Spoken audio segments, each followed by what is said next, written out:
What's shaking, Court Crew? Shout out to the Court Nation. It's Court Millions. Like and subscribe. Gonna have a lot of knowledgeable content coming. Sit back, kick your feet up, and enjoy the video. Kind regards. 12 alien species walking in our world. The Greys, small, cold, emotionless, masters of abductions and silent experiments. The Pleiadians, tall, radiant beings of light, here to awaken and guide. The Venusians, graceful and gentle, said to be ancient protectors of love and universal peace. The Anunnaki, ancient rulers from the stars, worshipped as gods in Sumerian times. The Reptilians, shape-shifting overlords, hiding in power, manipulating from the shadows. The Arcturians, guardians of frequency and time, architects of the higher dimensions. The tall whites, pale, elongated watchers, they never intervene, but always observe. The Lyrans, feline warriors, ancestors of many humanoid lineages across the stars. The blue avians, bird-like, peaceful beings, messengers of cosmic harmony. The Andromedans, free-spirited explorers, defenders of galactic balance. The Syrians, wise, aquatic-linked beings, guardians of ancient knowledge and Earth's lost histories. The Mantids, insectoid minds, calculating, detached, highly intelligent.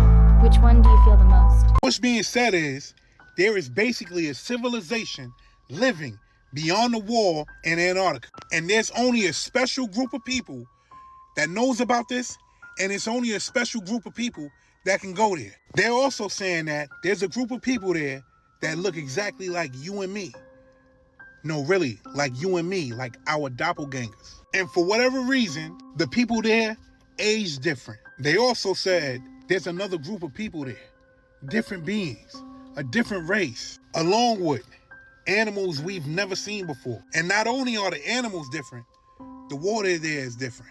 The ice there is different. They're saying that the ice there has some type of special powers, healing power, different trees, sort of like the tree of life. The water, sort of like the fountain of youth. You know, where you drink the water and you live forever. Now you gotta ask yourself, why have they been hiding this place from us? Why can't we go there? Why is it that every country, every place here can go to war anywhere, but it's a treaty in Antarctica? Tell me that. And then tell me what you think. That's there. That's there. And that's not the sun. That can't be the sun because the sunset is over there. That's a planet. The sunset is over there. Mommy, that's a planet. And the moon is up here. So that must be a planet.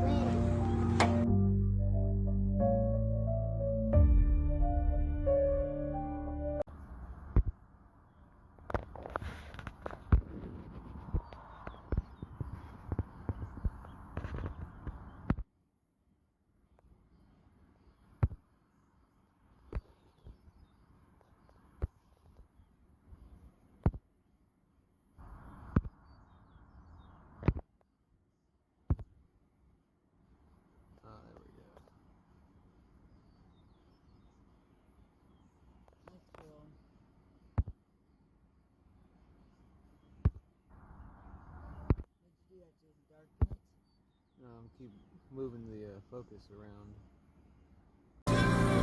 What is up with that? I mean, it's red like that looking at it. But look at that. That is so strange, I'm telling you.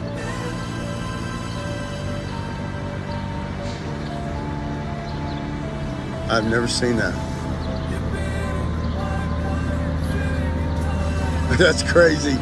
I wish I could zoom in more. You could probably zoom by spreading your fingers across on the screen, though. Look at that. That is bizarre. Science proves that human beings only see 4% what's in front of them. Damn.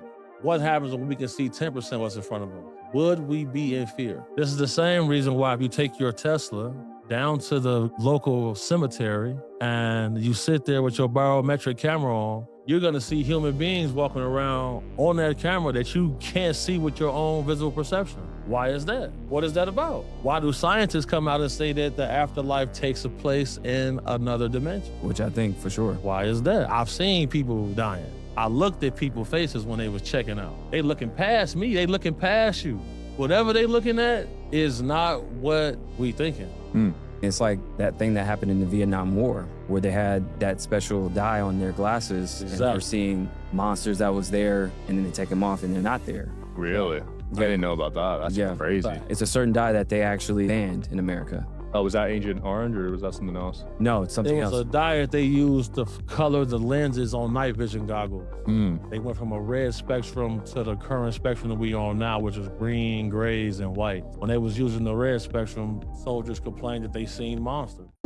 Scientists in Russia have confirmed that they now know what happens to you after you die. I'm not talking about your body, that's just worm food, and we all know that. I'm talking about your consciousness. If you didn't know, Russia's largest tech company, called Vlad Tech, have spent the last 10 years creating an interface to your brain that somehow embeds a code into every atom of you. So when you die, they can then locate that code within you, and it's like an Apple AirTag, but on a more expensive grandeur level, so they can basically see where your spirit and memories go to, and they call it a soul identity code or something like that. So after their first volunteer passed away, they followed his code, but lost it because it was traveling faster than anything. An hour later, when the computers caught up and refreshed, they found out that the sick code settled in another galaxy called Jade's GC14, which is over a billion light years away. It's one of the furthest galaxies that we know of, and apparently the scientists don't know why it stopped there. Do we all go there?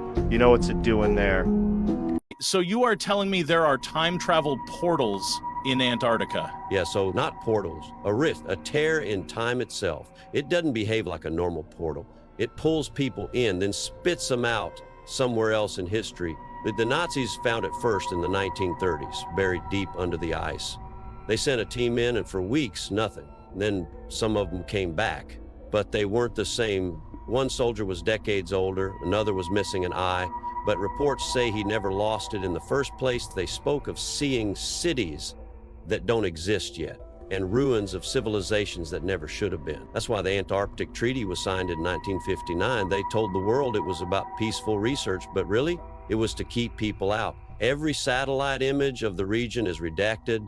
Every unauthorized explorer, gone, without a trace. So anyone who enters could end up anywhere in time? Exactly. Some return before they even leave. The worst part, sometimes people return twice for entertainment purpose only. They discovered something on Mars interesting with the Mars missions. They discovered xenon in the soil and in the atmosphere in abundant amounts. This is why Mars is called the god of war. It's not any type of xenon, it's weapons-grade xenon. You can only get weapons-grade xenon as a side effect of a nuclear war. So something nuclear happened on Mars, again, adding to all these theories and research, making it seem a lot more accurate, that lead us to believe that there was some type of war that extended from Earth all the way to the moon and all the way even to Mars.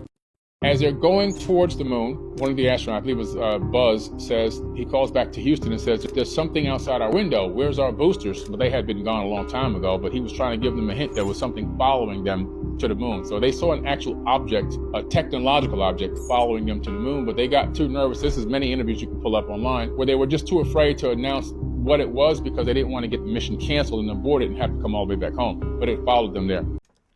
That's a wrap until next time. Keep rising, keep grinding, and keep shining like the sun.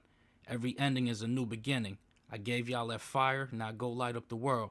Stay up, stay up, stay up.